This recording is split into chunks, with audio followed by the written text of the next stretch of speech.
Good afternoon, everyone. Good afternoon. Good afternoon.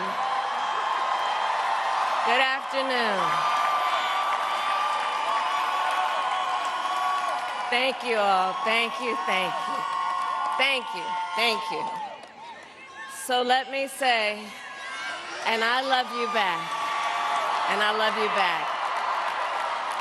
So let me say, my heart is full today. My heart is full today, full of gratitude for the trust you have placed in me, full of love for our country, and full of resolve. The outcome of this election is not what we wanted, not what we fought for, not what we voted for, but hear me when I say, the light of America's promise will always burn bright.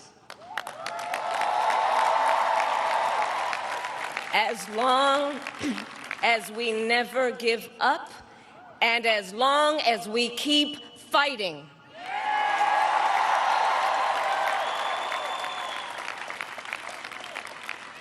To my beloved Doug and our family, I love you so very much. To President Biden and Dr. Biden, thank you for your faith and support. To Governor Walz and the Walz family, I know your service to our nation will continue. And to my extraordinary team, to the volunteers who gave so much of themselves, to the poll workers and the local election officials, I thank you all. Look, I am so proud of the race we ran, and the way we ran it, over the 107 days of this campaign. We have been intentional about building community and building coalitions, bringing people together from every walk of life and background, united by love of country with enthusiasm and joy in our fight for America's future. And we did it with the knowledge that we all have so much more in common than what separates us.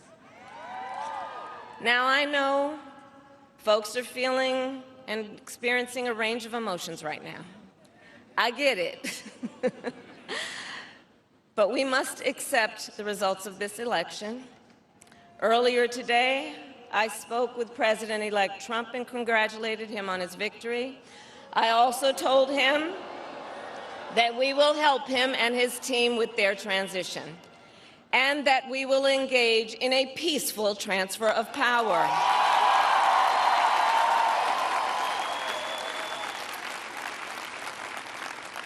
A fundamental principle of American democracy is that when we lose an election, we accept the results. That principle, as much as any other, distinguishes democracy from monarchy or tyranny. And anyone who seeks the public trust must honor it. At the same time, in our nation, we owe loyalty not to a president or a party, but to the Constitution of the United States.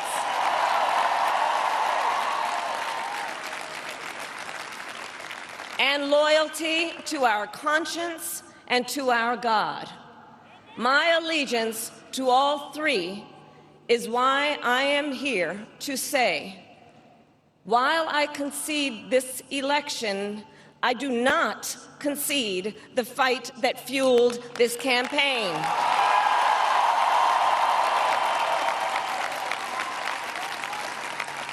The fight for freedom, for opportunity, for fairness, and the dignity of all people. A fight for the ideals at the heart of our nation. the ideals that reflect America at our best. That is a fight I will never give up.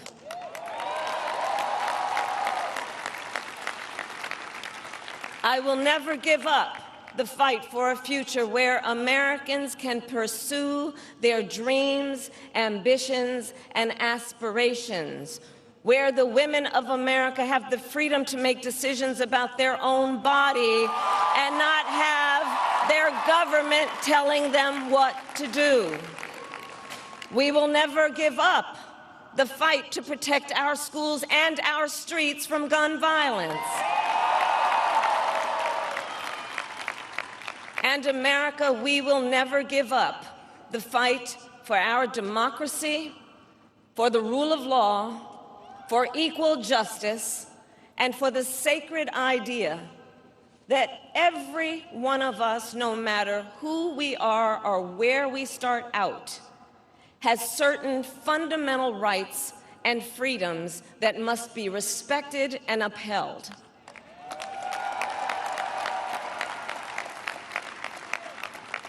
And we will continue to wage this fight in the voting booth, in the courts, and in the public square. And we will also wage it in quieter ways, in how we live our lives, by treating one another with kindness and respect, by looking in the face of a stranger and seeing a neighbor, by always using our strength to lift people up, to fight for the dignity that all people deserve. The fight for our freedom will take hard work, but like I always say, we like hard work. Hard work is good work. Hard work can be joyful work. And the fight for our country is always worth it. It is always worth it.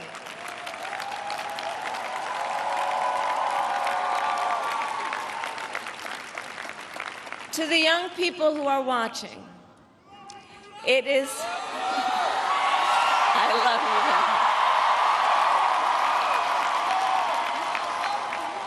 you. To the young people who are watching, it is okay to feel sad and disappointed, but please know it's going to be okay. On the campaign, I would often say, when we fight, we win. But here's the thing. Sometimes the fight takes a while. That doesn't mean we won't win. That doesn't mean we won't win. The important thing is don't ever give up. Don't ever give up. Don't ever stop trying to make the world a better place. You have power. You have power. And don't you ever listen when anyone tells you something is impossible because it has never been done before.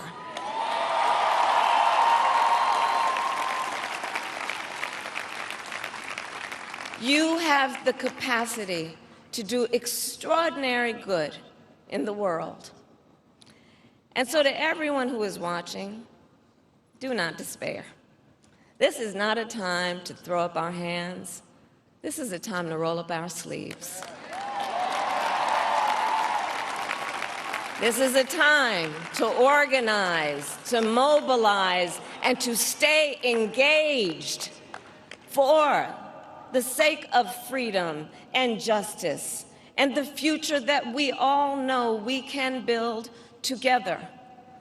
Look, many of you know I started out as a prosecutor, and throughout my career, I saw people at some of the worst times in their lives, people who had suffered great harm and great pain, and yet found within themselves the strength and the courage and the resolve to take the stand, to take a stand, to fight for justice, to fight for themselves, to fight for others.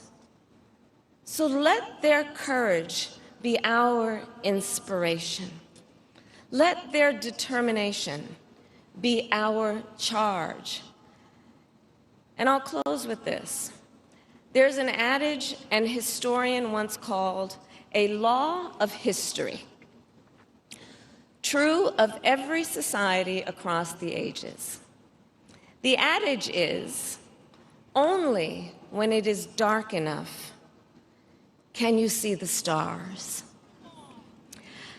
I know many people feel like we are entering a dark time, but for the benefit of us all, I hope that is not the case.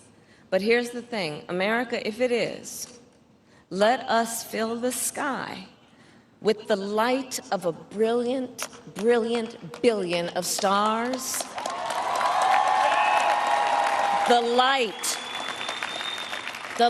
of optimism, of faith, of truth, and service.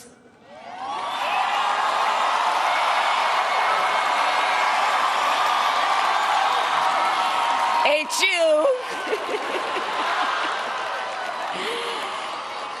And may that work guide us, even in the face of setbacks, toward the extraordinary promise of the United States of America. I thank you all. May God bless you, and may God bless the United States of America. I thank you all.